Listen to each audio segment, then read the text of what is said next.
Le Grand Matin Sud Radio. L'enquête de la matinée.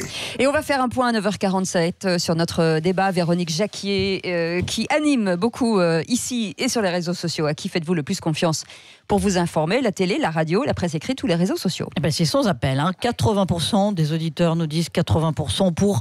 Ce sont les réseaux sociaux. 11 petits pourcents la presse écrite, 8% la radio, 2% la télé. Alors parmi les commentaires, je ne fais confiance qu'à moi-même. Et en plus, je n'ai nul besoin d'être informé, nul besoin de me nourrir de ces infos mortifères qui nous doutent à douter de la possibilité d'être enfin heureux. Salut, je retourne sur mon yacht. Voilà.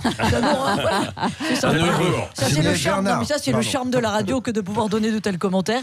Camille nous dit, hélas pour vous, Sud Radio, sans rancune, ce sont les réseaux sociaux qui disent le plus la vérité. Et un autre commentaire qui nous permet de relancer le débat d'ailleurs.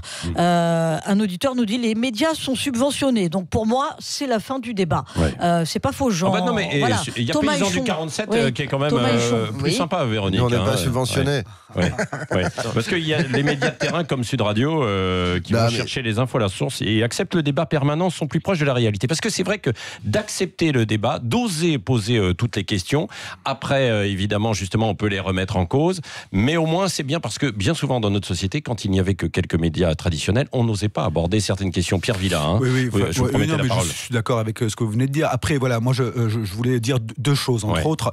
Le traitement de l'information dans les grandes chaînes d'information continue et même dans les JT, le format du traitement de l'information ne permet pas de développer une information complètement.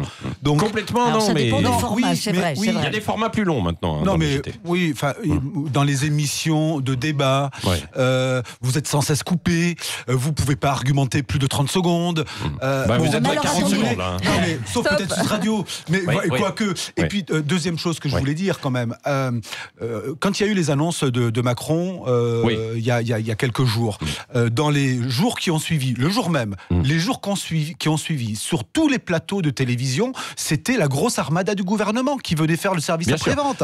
Bon, vous voyez, comment voulez-vous que nous ne soyons pas sceptiques ou critiques? Non, mais ça, on le comprend d'autant que par la suite, justement, il a fallu décrypter les annonces d'Emmanuel Macron parce qu'on avait cru comprendre sur les annonces du SMIC, sur la CSG, sur beaucoup de choses qui n'étaient pas totalement claires. Et là, les médias ou les réseaux sociaux servent. Jean-Maxence Granier. Les gens invoquent beaucoup la vérité, comme s'il y avait une vérité unique, etc. Et pour certaines choses, il y a une vérité scientifique, mais dans l'espace démocratique, c'est pas tellement ça le problème. C'est qu'il y ait plutôt de la délibération, de l'argumentation, qu'il y ait des hypothèses ou des positions différentes et qui puissent se déployer et quand même dialoguer. Si on est dans une seule vérité unique et absolue, ça peut être un peu le contraire de la démocratie. Donc c'est pas toujours la question de la vérité. Oui, mais d'ailleurs, ça pose problème que certains médias revendique la neutralité. Informer, il y a mille façons de donner une information, et informer, c'est étymologiquement donner une forme à quelque chose. Donc, tout à l'heure, l'un des internautes disait que les médias étaient orientés. Oui, c'est vrai, tous les médias sont un peu orientés, et c'est pour ça que c'est important de ne pas revendiquer une neutralité absolue, parce que je pense que ça dessert aussi les médias traditionnels. Mais bien entendu, l'objectivité, ça n'existe pas. Il faut arrêter de demander des choses qui n'existent pas et qui ne sont pas possibles d'arriver à atteindre. Après, ce qu'il faut exiger de la part des journalistes et des professionnels de l'information, c'est de la transparence. C'est de permettre aux citoyens de se faire leur propre opinion sur la manière dont est produite l'information. Et il n'y a que comme ça qu'on va arriver à refaire une forme de confiance avec nos compatriotes, parce que nous, les journalistes, quelque part, on a besoin d'eux parce qu'on les informe et on a besoin qu'ils achètent nos journaux pour pouvoir les faire. Et eux, ils ont besoin de nous afin qu'on les informe de qualité. et pour faire un travail de qualité. Ou paye les sites internet. Sûr, voilà. Mais ce que je veux dire, c'est qu'il y a un moment, c'est une relation d'interdépendance. Il ne faut pas nous mettre en opposition. Jean-Maxence Granier, pardon.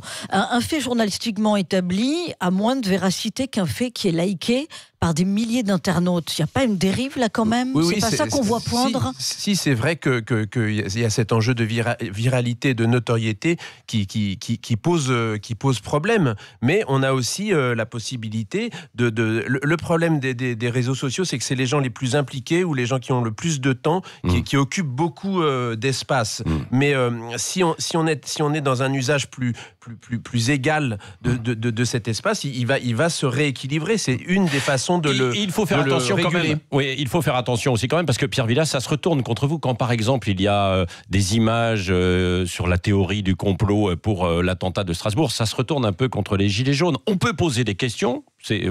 Ça, c'est normal, c'est humain. Après, il faut faire attention. Bien sûr, effectivement, cette théorie du complot sur l'acte terroriste de Strasbourg, elle a été extrêmement présente sur les réseaux sociaux et notamment sur les groupes des Gilets jaunes. C'est vrai. Alors, en même temps, il y a aussi beaucoup de gens qui disaient arrêtez avec vos théories du complot. Mais c'était extrêmement prégnant. Autre chose qui s'est aussi, durant le mouvement des Gilets jaunes, qui a été extrêmement présent, mais ça, c'est de la manipulation de courants politiques, j'allais même dire. C'est la question du pacte de Marrakech, qui est intervenu avec une puissance énorme, où on lisait, on entendait, nous allons être envahis de millions de migrants. Des interprétations, c'était terrible. C'était terrible. Et la question qui était derrière, c'est le pacte de Marrakech n'est pas assez bien traité dans les médias. On n'en parle pas. Évidemment, on était submergé par la vague Gilets jaunes. Oui, Thomas Chon. Je crois qu'il y a quand même quelque chose. Moi, ça fait 5 ans que j'observe le phénomène complotiste. Après chaque attentat, on voit interagir une espèce de nouvelle réinterprétation des faits. Il y a quelque chose qui est très très très particulier, qui est très différent cette fois-ci. Premièrement, c'est l'ampleur. L'ampleur du phénomène, moi je n'avais jamais vu ça. C'est-à-dire que je n'avais jamais vu une telle audience pour des thèses complotistes qui sont arrivés immédiatement après l'attentat, qui ne sont même pas venus remettre en cause des éléments d'enquête, comme après les attentats de Charlie Hebdo. On nous parlait de la couleur des rétroviseurs des terroristes, on nous parlait de la présence d'une carte d'identité, et on disait c'est pas possible. Là, il n'y avait même pas ça. C'est-à-dire que tout de suite, c'était une arnaque. Il y avait le faux communiqué de la préfecture. Enfin, le vrai faux communiqué. Non, mais le vrai faux, c'est parce que sur l'horaire, il s'était trompé. Du compte Twitter n'a pas été modifié. Le compte Twitter a été basé en Californie. Mais il y a quand même quelque chose qu'il faut noter, c'est que d'habitude, toutes ces théories du complot, elles essaiment un petit peu en vase clos, c'est-à-dire dans des endroits où on adhère plutôt à ces idées-là. Là, on a quand même vu quelque chose, et il faut saluer le réflexe salutaire de tous ces gilets jaunes qui gèrent des pages Facebook et qu'on dit on arrête la possibilité des commentaires, tellement il y a du délire. Mais vous savez, moi c'est la première fois que je vois ça.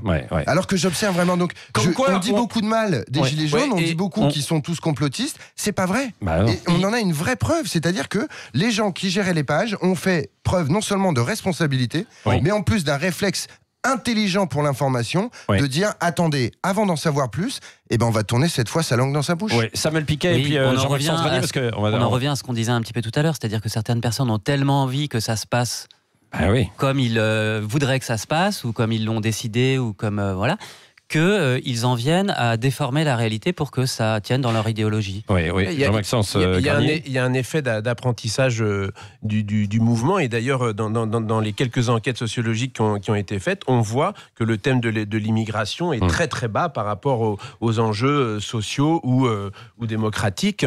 Et voilà, c'est vrai que ça a surgi très vite, mais je pense que ça va se dégonfler aussi très rapidement, cette montée. Il y a des fake news et il y a des contre-fake news aujourd'hui, ce qui permet, même si certaines peuvent avoir des effets, derrière il y a la manipulation éventuellement par les GAFA, comme on l'évoquait aussi, qui est autre chose. Il faut expliquer on a du mal à percevoir en fait encore clairement les choses. Il faut expliquer que concomitance et causalité, c'est pas la même chose. Il y a parfois un autre problème, c'est des sites de décryptage ou de fact-checking qui eux-mêmes relayent des fake news. Ça, c'est encore plus problématique. Et puis, il y a des choses comme le Gorafi qui sont prises au premier degré parfois. Par sa voix politique. Merci à tous d'avoir participé à ce débat. Véronique, vous vouliez terminer par un commentaire. Oui, je voulais terminer par un commentaire qui résume un petit peu la défiance des auditeurs. Évidemment, on ne va pas tous les mettre dans le même sac. 80% disent qu'ils font plus confiance aux réseaux sociaux qu'aux réseaux traditionnels. Voilà un commentaire qui illustre cette défiance. La télé, plus personne ne la regarde regarde, ce n'est que des informations et mensonges. La radio, que des dinosaures qui seraient mis en maison de retraite. Je ne vous dis pas les noms qui sont cités. Et la presse écrite, super, l'indépendance des journaleux qui travaillent pour des milliardaires. Voilà, ça tourne beaucoup, on s'en prend encore plein la figure. Il y avait 21 millions de personnes ou 23 millions pour regarder Emmanuel Macron l'autre jour, et il y a encore des millions de personnes. Merci d'avoir été avec nous, merci d'avoir participé. Et on revient dans un instant, il est 9h57, c'est Sud Radio.